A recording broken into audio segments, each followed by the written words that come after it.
السلام عليكم ورحمة الله وبركاته. أعزائي مشاهدينا في كل مكان، أسعد الله أوقاتكم بالخير دائما يا رب العالمين. أنا عاوزكم تصلي معايا على الحبيب، عشان كل ما تصلي على الحبيب قلبك يرتاح ويطيب، وكل ما تصلي على سيدنا الرسول قلبك يفضل فرحان على طول. أمال إيه؟ النهارده معانا فيديو جميل قوي بيبين شعبية النادي الأهلي في العالم كله. نشوف الفيديو ونرجع لكم تاني. خليكم معايا، اوعوا تناموا لحظات.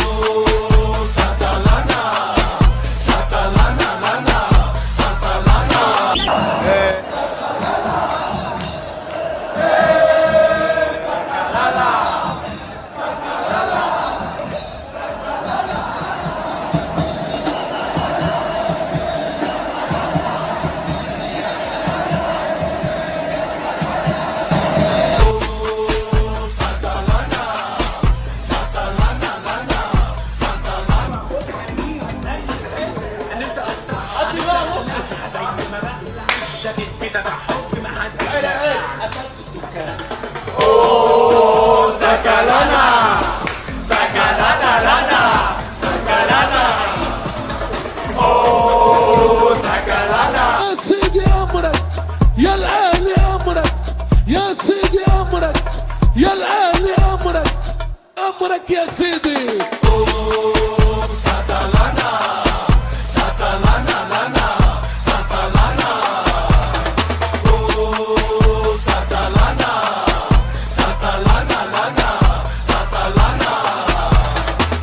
سلطان اللعبة ريال مدريد افريقيا، يتغير الزمان والأهلي هو في نفس المقام والفخامة والمكان.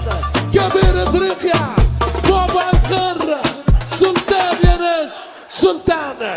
رجعنا لكم هنا تاني. شفنا الفيديو وشفنا قد ايه النادي الاهلي محبوب من العالم كله، وقد ايه اغنية سطلانة بتتردد من العالم كله.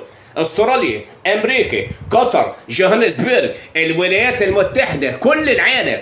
يعني الاغنيه دي كانت سبب انها طبعا تنجح النجاح المبهر عن يد النادي الاهلي دي، لان هم غنوها احتفالا لفوز الاهلي الجميل. اغنيه سطلانه دي، اغنيه سطلانه لما اي مباراه بتتقام في اي مكان في العالم بيشغل اغنيه سطلانه. تخيل وانت في امريكا وانت في باريس الناس تردد اغنيه سطلانه. خدت بالك؟ يعني دي حاجه مشرفه للمسلمين وحاجه مشرفه للمصريين. ده حتى في امريكا سالوا، اي والله عايزين سالوا مره زكي عبد الفتاح، سالوا زكي عبد الفتاح مدرب حراس المرمى السابق للمنتخب الوطني الامريكي اللي عايش في امريكا. بيسالوه بيقولوا له انت تعرف ايه عن الكره المصريه؟ قال لهم ما يعرفوش حاجه الا مو صلاح والنادي الاهلي. يعني شوف ركز معايا، ما يعرفوش حاجه الا مو صلاح والنادي الاهلي. يعني شفتوا عظمه نادي الاهلي وصلت امريكا يا جدعان. يا دي الجثه ام حلاجل، يا دي الفرخه ام شناكل. دي حاجه مبهره، حاجه تفرح كل مصري. يبقى احنا حتى النادي الاهلي عظمته وصلت امريكا، بس للاسف عندنا في مصر يحاولوا يقللوا من النادي الاهلي ويطلعوا كلام ما اتقالش، ويحاولوا يهاجموه.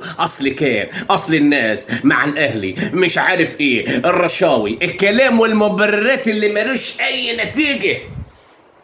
صح؟ فيا جدعان عاوزين نقول كلمه، يا ناس نظفوا قلوبكم من الحقد والكراهيه. الاهلي عشان ناجح احنا لازم نحبه، لازم نحب كل حاجه ناجحه، لان الاهلي دي مثل مشرف للكره المصريه. بيحمل راسنا والله العظيم في الكره المصريه. يعني شوف العالم كله بيفتخر وينبهر بالاهلي. وانا عاوز اقول لكم على حاجه، اي حد يزعل الاهلي ورحمه امه لانفخه ونزل منه برغوت صغير. وان شاء الله انتظروني في فيديو قادم. اخوكم جمعه شو، بس رجاء الاشتراك في قناتي جمعه سطلانه.